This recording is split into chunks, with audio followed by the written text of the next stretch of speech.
Sa lungsod ng Maynila, kung saan ang gabi ay tila hindi natutulog, may ilang kwento na hindi na lang basta kwento, sila'y paalala. Isa sa mga ito ay ang alamat ng babaeng nakapula na sumasakay sa huling biyahe ng Bus 87, tuwing Miyerkules ng gabi.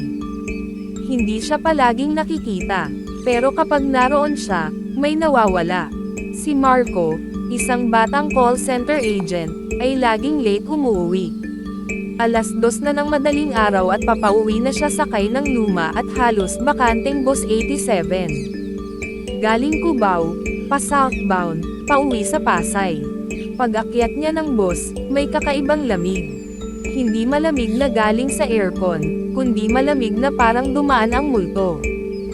Hindi niya ito pinansin. Umupo siya sa bandang gitna. Sa may bintana, inilabas ang kanyang earphones, pinatugtog ang paborito niyang lofi music, at sumandal.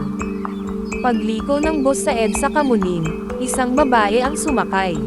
Nakapula, mahaba ang buhok, tahimik lang. Umupo ito sa likod, sa pinakadulo, walang pumansin. Pero ramdam ni Marco na parang may biglang bumigat sa paligid.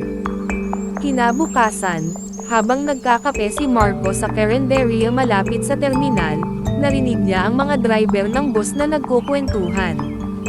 Mas mahigit, pare, anden na naman daw kagabi, yung babaeng nakapula. Mas mahigit, talaga, sa Bus 87 ulit.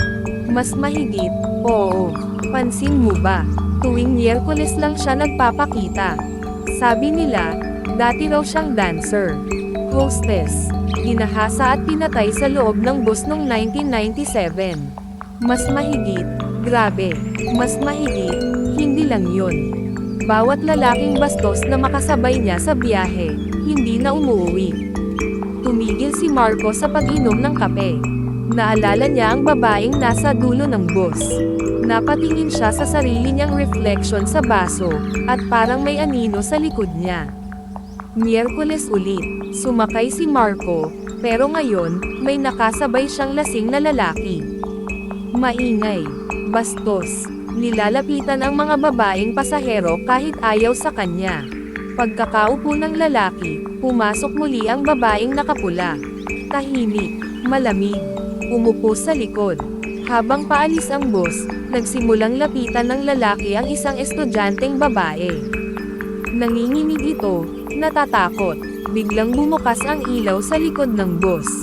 Wala namang switch. Walang tao sa dulo, pero naroon siya. Tumayo ang babaeng nakapula. Dahan-dahan ang lakad, walang ingay, pero bawat yapak ay parang tumitigil ang hangin. Lumapit siya sa lalaking bastos. Mas mahigit, bakit, hindi ka pa rin natututo? Bulong niya, na para bang narinig ng lahat sa loob ng bus, pero walang makagalaw. Sumigaw ang lalaki, parang nasusunog ang balat, pero walang apoy. Bumukas ang pinto ng bus kahit umaandar. At sa isang iglap, nawala siya. Walang nakita, walang tunog. Pero mula noon, walang makakalimot.